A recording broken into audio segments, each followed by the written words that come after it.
नमस्कार, स्वागत आहे आपल्या ॲडव्होकेट नरेंद्र माधव या चॅनलवरती। आज कायदेविषयक घडामोडीच्या अनुषंगाने बोलणार आहोत। कायदेविषयक घडामोडी अत्यंत व्यापक, अत्यंत महत्त्वाच्या असतात आणि या संपूर्ण अंगाने बघत असताना काही महत्त्वाच्या घडामोडी आपल्याला अधोरेखित करून चालणार नाहीत। त्यामध्ये असणारा भारतीय समाज व्यवस्थेमध्ये असणारा सर्वात महत्त्वाचा घटक म्हणजे असणाऱ्या महिलांच्या संदर्भातील कायदे या अनुषंगाने आपण बोलणार आहोत की महिलांसाठी कल्याणकारी कोणकोणते कायदे आहेत आणि त्या कायद्याची असणारी इत्थंभूत माहिती आपण आता थोडक्यात घेणार आहोत। व्हिडिओ तुम्हाला आवडत असेल तर नक्की लाईक करा, सबस्क्राईब करा, शेअर कराल, कारण ह्या व्हिडिओच्या माध्यमातून आपण संपूर्ण कायदेशीर घडामोडी आपल्या समोर आणत असतो। त्याचबरोबर फुले शाहू आंबेडकरी विचारसरणी असणारी एक पुरोगामी विचारसरणी, समतावादी संस्काराचा उपक्रम आम्ही या चॅनलच्या माध्यमातून चालवत असतो। आपलं पण एक कर्तव्य आहे की कायदेशीर घडामोडी बरोबरच फुले शाहू आंबेडकरी असणारी पुरोगामी विचारसरणी संपूर्ण भारतभर प्रस्थापित करण्यासाठी आपण आपलं कर्तव्य कराल।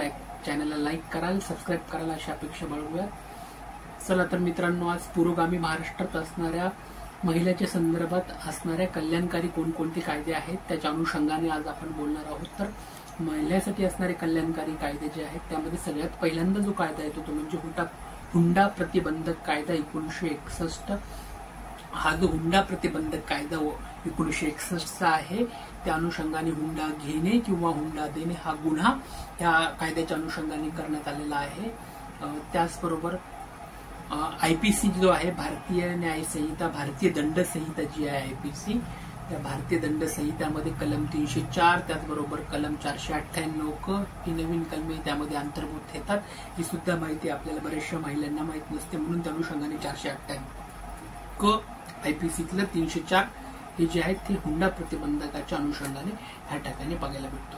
त्याचबरोबर हुंडा प्रतिबंधक कायदा 1961 हा वेगळा कायदा आहे, आयपीसी मध्ये वेगळी तरतूद आहे। हे सुद्धा या ठिकाणी निदर्शनास येणं आपलं आवश्यक आहे की हुंडा प्रतिबंधक जो कायदा आहे 1961चा तो संपूर्णपणे वेगळा आणि आयपीसीतल्या काही तरतुदी आहेत ही सुद्धा वेगळा।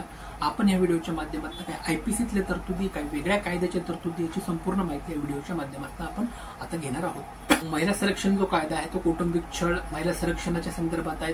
प्रतिबंधक कायदा स्त्रीला कौटुंबिक, सामाजिक, आर्थिक, शारीरिक संरक्षण त्या महिला संरक्षण कायद्याच्या अंतर्गत भेटण्यात येतं।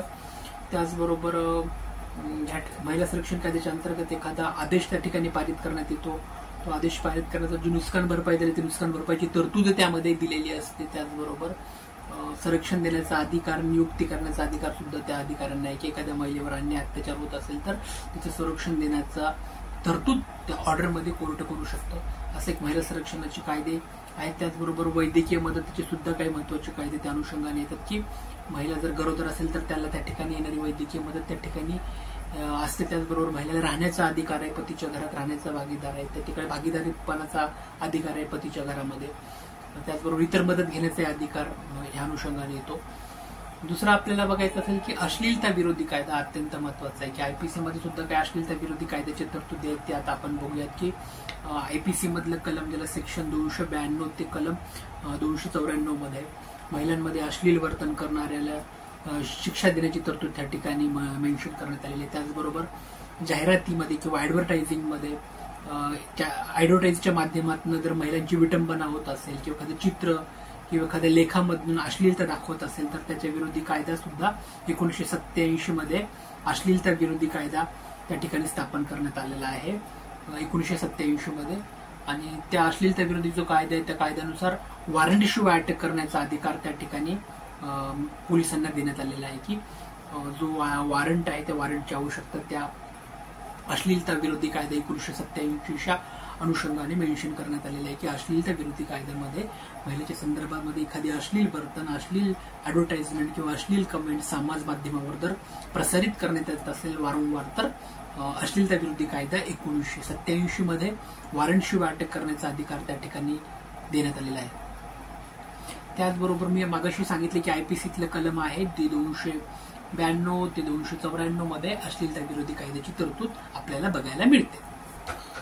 त्याचबरोबर महिलाच्या संदर्भामधील अत्यंत महत्वाचा दुसरा कायदा जो आहे तो म्हणजे बालविवाह प्रतिबंधक कायदा 1987चा अत्यंत महत्वाचा कायदा आहे की बालविवाह प्रतिबंधक कायदा जो आहे 1987च्या ह्या कायद्याच्या नुसार मध्ये बालविवाह करणं हा कायदेशीर दृष्ट्या गुन्हा त्या ठिकाणी नोंदवण्यात आलेला आहे की जो कोणी बालविवाह करेल तो कायद्याच्या अनुषंगाने तो गुन्हा ठरणार आहे.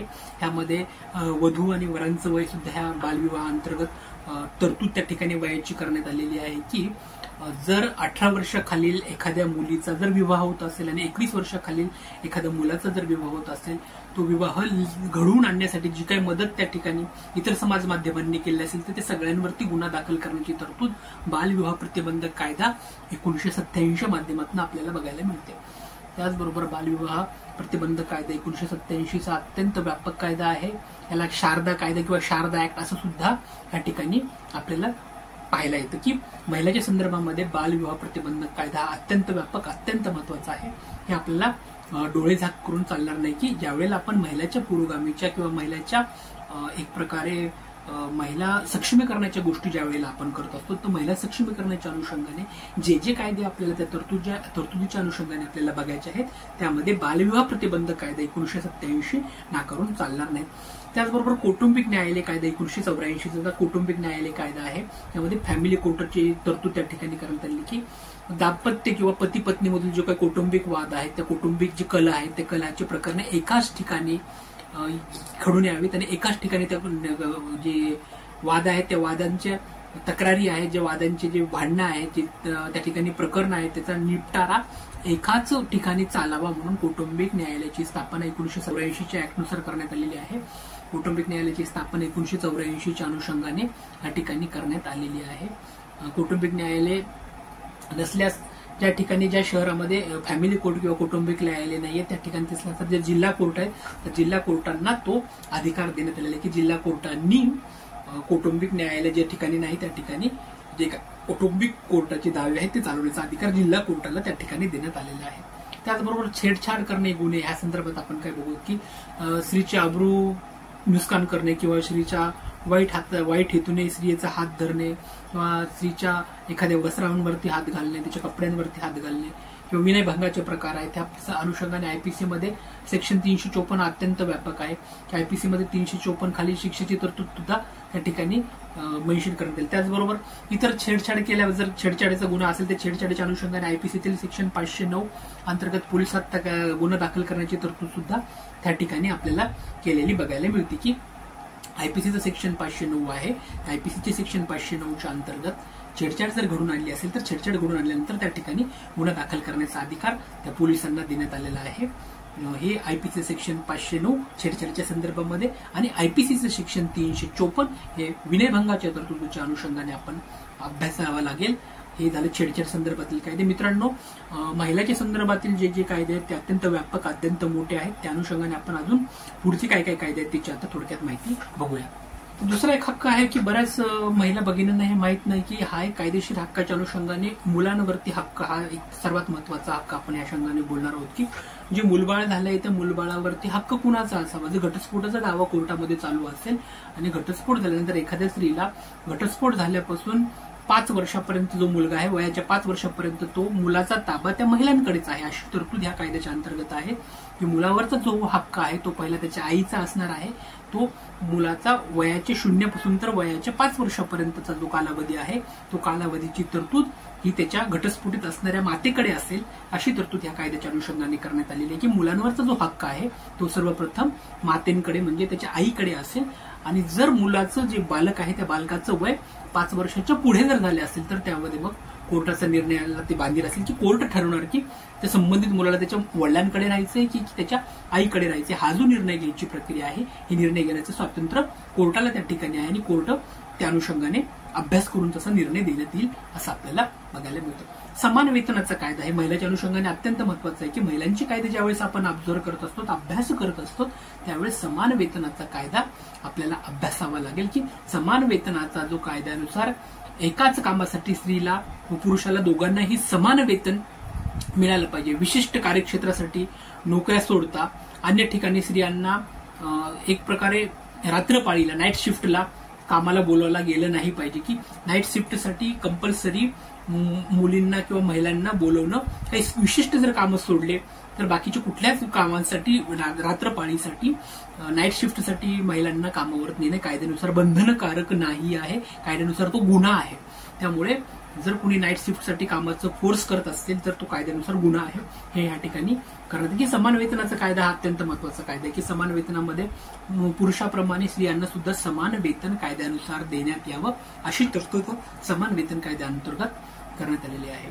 त्याचबरोबर लैंगिक गुन्ह्याच्या अनुषंगाने काय आहे की लैंगिक गुन्ह्यासंबंधात भारतीय दंड संहितामध्ये 375 जो बलात्काराच्या अनुषंगाने अभ्यासता येतो, त्याचबरोबर 373 यानुसार शिक्षाची तरतूद त्या ठिकाणी करण्यात आलेली आहे. त्याचबरोबर लैंगिक छळाच्या ज्या प्रकरणे असतात त्यामध्ये कोर्टाच्या सुनावणी जे कॅमेरा हेल्डनुसार चालतात. बऱ्याचशा लोकांना माहिती नाहीये की जे काही बलात्काराचे गुन्हे असतात किंवा महिला अत्याचारांच्या संदर्भामधील जे काही गुन्हे असतात ते बऱ्याच प्रमाणे कॅमेरा हेल्ड प्रोसेसिंग चालते. त्या ठिकाणी जे प्रॉसिक्युशन लॉयर असतात, जे काही वकील असतात, बऱ्याच वेळेस ते महिला वकील देण्याची तरतूद सुद्धा त्या ठिकाणी करण्यात आलेली आहे. आणि जो जज समोर हा जो कोर्ट चालला आहे तो जज महिला सुद्धा त्या ठिकाणी नेमणूक करण्यात यावी अशी सुद्धा तरतूद या कायद्याच्या अनुषंगाने आपल्याला बघायला मिळते की बलात्काराच्या संदर्भातील जे काही कायदे आहेत, महिला अत्याचाराच्या शारीरिक जे काही मानसिक हानी झालेली आहे बलात्काराच्या अनुषंगाने त्या जे गुन्हे त्या ठिकाणी कोर्टामध्ये चालवण्यात येणार आहेत, त्या गुन्हे चालवण्यासाठी वकिलाची नेमणूक सुद्धा महिला वकील असावी अशी त्या ठिकाणी तरतूद करण्यात आलेली आहे. प्रॉसिक्युशन लॉयर किंवा डिफेन्स लॉयर सुद्धा महिला असावी अशी तरतूद बऱ्याच वेळेस त्या ठिकाणी करण्यात आलेली असते. त्याचबरोबर जी चौकशी त्या ठिकाणी करण्यात येते ती चौकशी जो पोलीस इन्स्पेक्टर असतो किंवा जो मोठा अधिकारीच्या अनुषंगाने जी चौकशी चालत असते बलात्काराची ती सुद्धा प्राधान्य त्या ठिकाणी महिला पोलीस अधिकारी असावं अशी सुद्धा तरतूद त्या ठिकाणी करण्यात आलेली आहे. आणि बऱ्याचशा पोक्सो वगैरे किंवा अजून काही बलात्काराच्या संदर्भामध्ये अशी बऱ्याच जणांची तरतूद अशी या ठिकाणी कोर्टामध्ये अशी आहे की महिला जजची त्या ठिकाणी नेमणूक होणं अपेक्षित असावी अशी तरतूद या ठिकाणी बऱ्याचशा महिलांच्या कायद्याच्या संदर्भामध्ये पॉक्सो असतील किंवा 375 376च्या संदर्भात सुद्धा बऱ्याच ठिकाणी आपल्याला झालेली बघायला मिळते की जज जी आहे, न्यायता आहे, ती सुद्धा कुठेतरी महिला असावं किंवा कॅमेरा हेल्ड प्रोसेसिंग चालावी अशी तरतूद कायद्यामध्ये बऱ्याच ठिकाणी केलेली आपल्याला बघायला मिळते. दुसरं आहे की हिंदू उत्तराधिकारी 1956 मध्ये निर्माण झालेल्या हिंदू उत्तराधिकारी कायद्यानुसार महिलांना त्यांच्या संपत्तीमध्ये समान अधिकार देण्यात आलेला आहे आणि स्त्रीधनाचा उपभोग घेण्यासाठी आणि ते धन खर्च करण्याचा अनिर्बंध अधिकार स्त्रीला मिळालेला आपल्याला बघण्यात आलेला आहे. की स्त्रीधन जो आहे ते स्त्रीधन खर्च करण्याचा संपूर्ण अधिकार महिलांना देण्यात आलेला आहे. आणि हिंदू उत्तराधिकारी कायदा दिला हिंदू सक्सेशन ऍक्ट जो आहे 1956 अंतर्गत जे काही महिला आहेत त्या महिलांना पुरुषाच्या समान संपत्तीमध्ये, वडिलांच्या संपत्तीमध्ये समान वाटप झालं पाहिजे अशी तरतूद हिंदू उत्तराधिकारी कायदा हिंदू सक्सेशन ऍक्ट 1956 मध्ये तरतूद करण्यात आलेली आहे. की महिलाच्या संदर्भात ज्यावेळेस आपण कायद्यांचा अभ्यास करणार आहोत त्यावेळेस आपण याला हिंदू उत्तराधिकारी कायदा 1956 नाकारून चालणार नाही.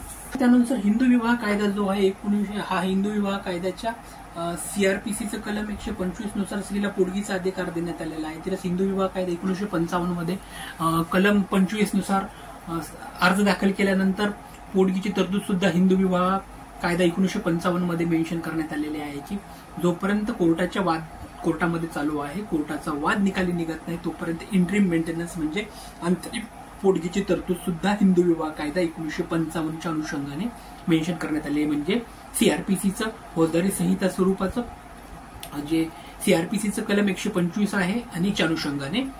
त्याचबरोबर स्पेशल मॅरेज ऍक्ट आहे की 1954चा स्पेशल विवाह अधिनियम, विशेष विवाह अधिनियम आहे 1954च्या. त्या अनुषंगाने एखाद्या स्त्रीला आंतरजातीय विवाह करण्याची तरतूद किंवा आंतरधर्मीय विवाह करण्याचे स्वातंत्र्य सुद्धा विशेष विवाह कायदा 1954च्या अनुषंगाने मिळालेला आहे. जी महिला वयाची सक्षम असेल, वयाची 18 वर्ष पूर्ण झालेली असेल त्या स्त्रीला प्रेमविवाह किंवा आंतरजातीय किंवा आंतरधर्मीय विवाह करण्याचा अधिकार विशेष विवाह अधिनियम 1954च्या अनुषंगाने या ठिकाणी करण्यात आलेले आहे. विवाह स्वतःच्या इच्छेनुसार करू शकते, या विवाहाची नोंदणी करणे मात्र आवश्यक आहे अशी तरतूद स्पेशल मॅरेज ऍक्ट 1954च्या अनुषंगाने आहे. महिलांच्या सक्षमीकरणाच्या अनुषंगाने जे कायदे आपण अभ्यासणार आहोत त्या कायद्यामध्ये सुद्धा विशेष विवाह कायदा स्पेशल मॅरेज ऍक्ट 1954 नाकारून आपल्याला महिलाची प्रगती किंवा महिला सक्षमीकरणाची गोष्टी ह्याकडे आपल्याला जाता येणार नाही. म्हणून स्पेशल मॅरेज ऍक्ट 1954 नुसार कोणत्याही 18 वर्ष झालेल्या सक्षम वर्षाच्या मुलीला तिच्या योग्यतेनुसार तिच्या आवडीनुसार वर शोधण्याचा, त्यामध्ये जात धर्म पंथ याचा अधिकार न करता वर शोधून त्यावर लग्न करण्याचा अधिकार सुद्धा स्पेशल मॅरेज ऍक्ट 1954च्या अनुषंगाने मेन्शन करण्यात आलेला आहे.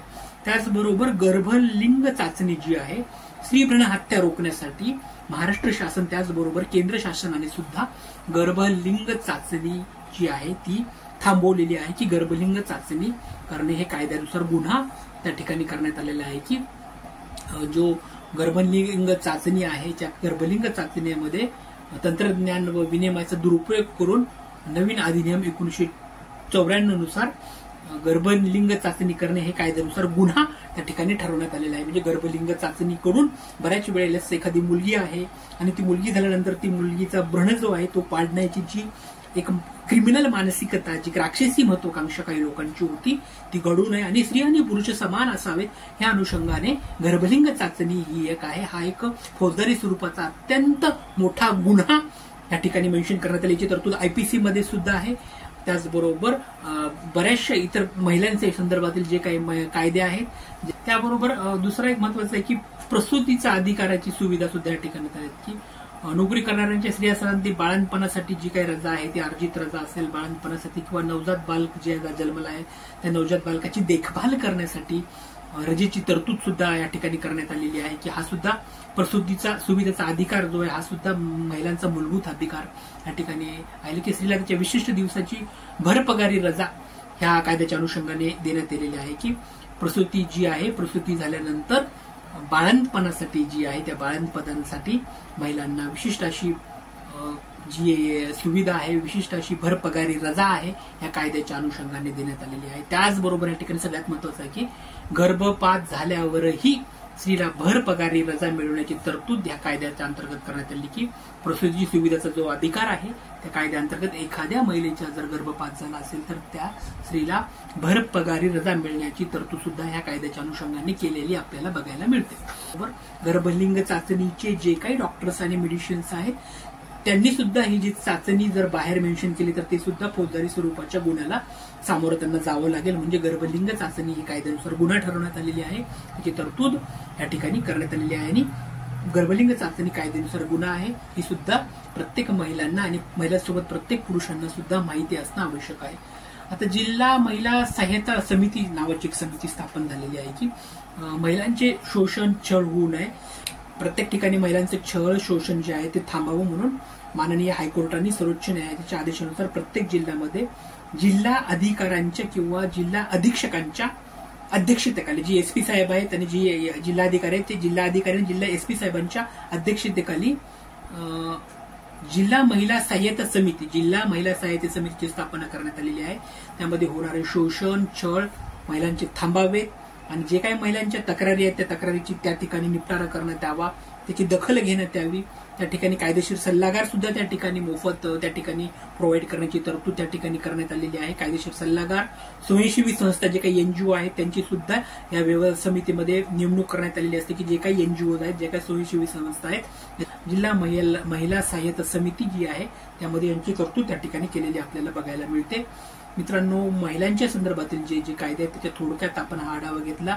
महिलांच्या संदर्भामधील अत्यंत महत्वाचे जे जे कायदे असतील त्याची आपण इथून पुढच्या भागामध्ये जरूर दखल घेऊ, जरूर माहिती तुमच्यापर्यंत घेऊन येण्याचं कार्य आम्ही करू.